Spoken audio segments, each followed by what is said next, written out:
welcome. I hope you enjoyed the panel discussion just now. Thank you for bearing with me for another 20 minutes.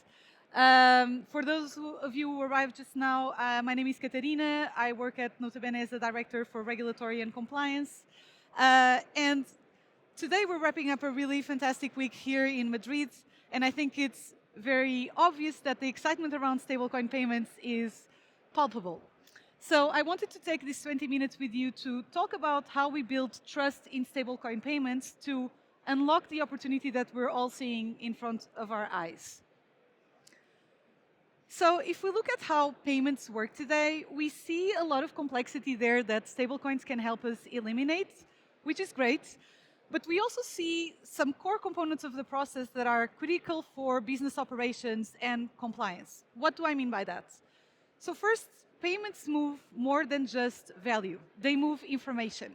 And that information is critical for businesses to be able to tie transactions to invoices or contractual obligations, and for institutions to meet their AML obligations. Second of all, as you see there, there's a very important step that precedes settlement, which is authorization. And the authorization step essentially gives institutions an opportunity to have a say on whether or not they want to proceed with a transaction before funds move, which for obvious reasons is very important for risk frameworks.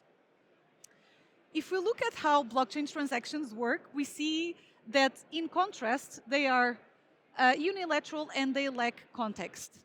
They lack context because what you see on a public ledger tells you nothing about the counterparty that you're transacting with, and it doesn't tell you what invoice that transaction is supposed to pay. And they're unilateral because whoever holds the private keys is in full control of whether settlement happens or not.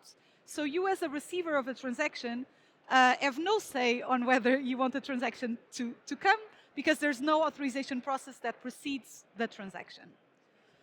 And without context and authorization, crypto rails cannot power real-world payments. And that is part of what explains the fact that stablecoins account for 0.03% of B2B payments today. The adoption trend is definitely positive and upwards, but I think we can all agree that the potential here is much higher. So the question is, how do we get there? And that's how we come to Travelable. So when the Travelable came out, we saw it as an opportunity to build, or as a great catalyst to build the authorization layer that crypto has been missing. We didn't get into the Travelable space because we saw a burdensome regulatory requirement that needed a solution. We got into it because we saw it as an opportunity to build the missing pieces that enable crypto to integrate into real economy. Why did we see that? For context, for those of you who are not so familiar with the travel rule, it was first introduced for crypto in June 2019 in the FATF guidelines, and it requires institutions to exchange originator and beneficiary information before or in parallel with the transaction. So for the first time, the travel rule creates this obligation for institutions to collaborate around information exchange before they move funds, which is why we saw it as a very good catalyst for building a pre-transaction authorization layer for crypto.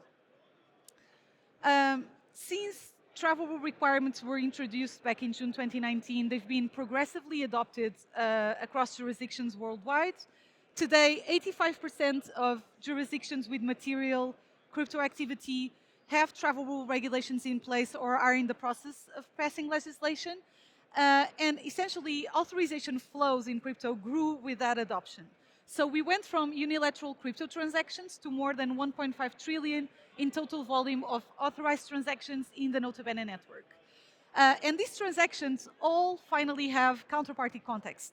The travel rule information that flows with it allows businesses to tie transactions to the real world, which is great.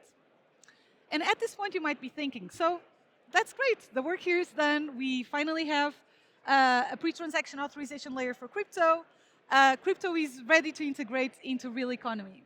Well, unfortunately, not exactly.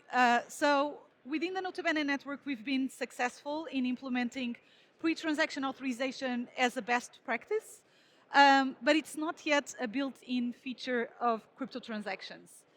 Actually, when we look at the results of our latest State of Travel report, we see that over 60% of companies report that none or almost or only a small portion of incoming transactions include the required travel rule information. And these institutions are not able to say no to these non-compliant deposits because there's no pre-transaction authorization process that preceded the funds, the recipient of funds. And essentially, this means that institutions are left to rely on their counterparties' willingness to comply with best practices, which from a risk management perspective is not an ideal position to be in. The good news is that that is changing. So we recently launched Notabene Flow, the open stablecoin payments platform for business. Notabene Flow essentially builds on the authorization infrastructure that we've been building over the past 5 years and extends it to deliver full business payment capabilities, including pool payments and recurrent subscriptions. The team is available to talk to you more about the business case and the functionalities, but I wanted to use our time together to really explain how Notabene Flow embeds compliance at the core and how it turns pre-authorization as a built-in component of stablecoin payments. So a core characteristic of payments within Notabene Flow is that they are addressless up until authorization. This means that the settlement address only becomes known to the institutions once all the due diligence, consent, and compliance checks were completed. So essentially, it makes it impossible to settle a transaction without authorization from all the institutions involved. And I'll demonstrate how that works in a more palpable way in just a second.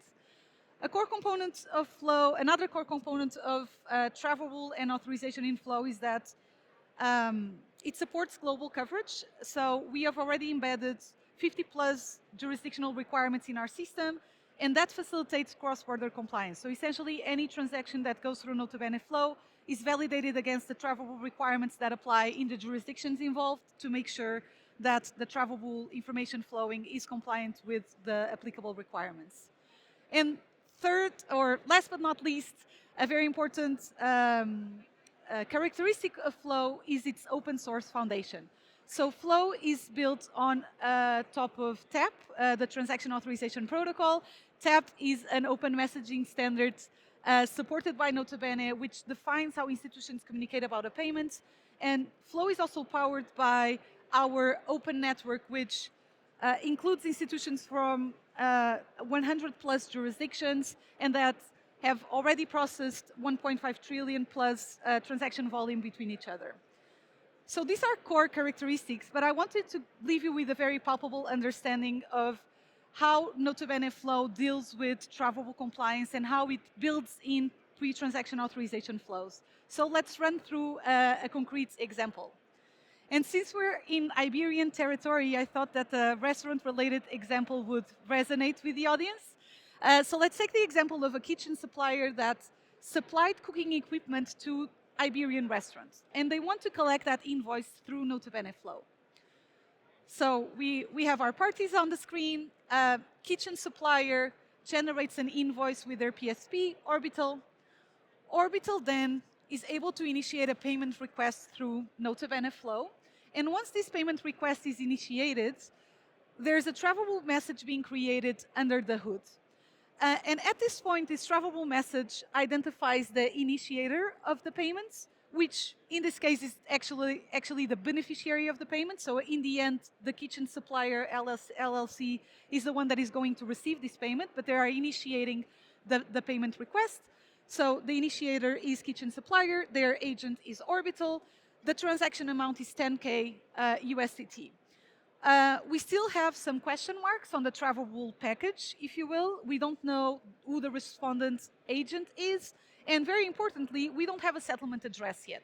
We don't start the transaction with the settlement address. We started with the payment request. Nota Bene Flow then returns a payment link, which is eventually shared by kitchen supplier with the Iberian restaurant. When the Iberian restaurant opens that payment link, they see an interface that looks like this. And this interface allows them to decide how they want to pay this invoice. To pay this invoice, they, in this case, select Gnosis as their respondent agent. Here, they confirm their selection. And finally, the payment is eventually authorized through the Gnosis application. So if we come back to this, now we know that the responding agent is Gnosis. So now the travelable message is starting to have a few less question marks. So now we have Iberian restaurants as the respondent or the originator of that payment, the Gnosis HQ as the agent, but on the transaction side, we don't have a settlement address yet. And that is because we haven't gone through the authorization process. But given all the information available, Gnosis decides to authorize the payments. That triggers an authorization message to flow to Orbital. And now Orbital is also in a much better position to decide whether or not they want to authorize this payment, because the other side of the transaction is now transparent to them. So based on the information available, Orbital decides to authorize the payments, and with that authorization message, Orbital shares the settlement address where they want to receive these payments. And finally, Gnosis is able to settle the payments.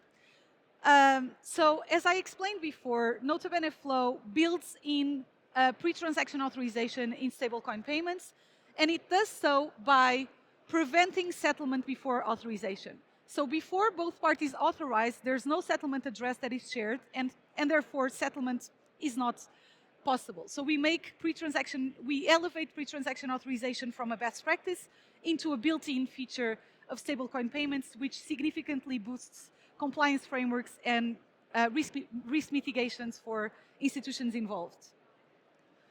So finally, we have the key elements to unlock the integration of crypto into everyday economy. Stablecoins provide an amazingly efficient settlement layer, and we've built a counterparty trust layer that allows us to unlock and materialize the opportunity. Nota Bene Flow is open and open for business, so please catch up with us after the presentation and help us build the future of payments.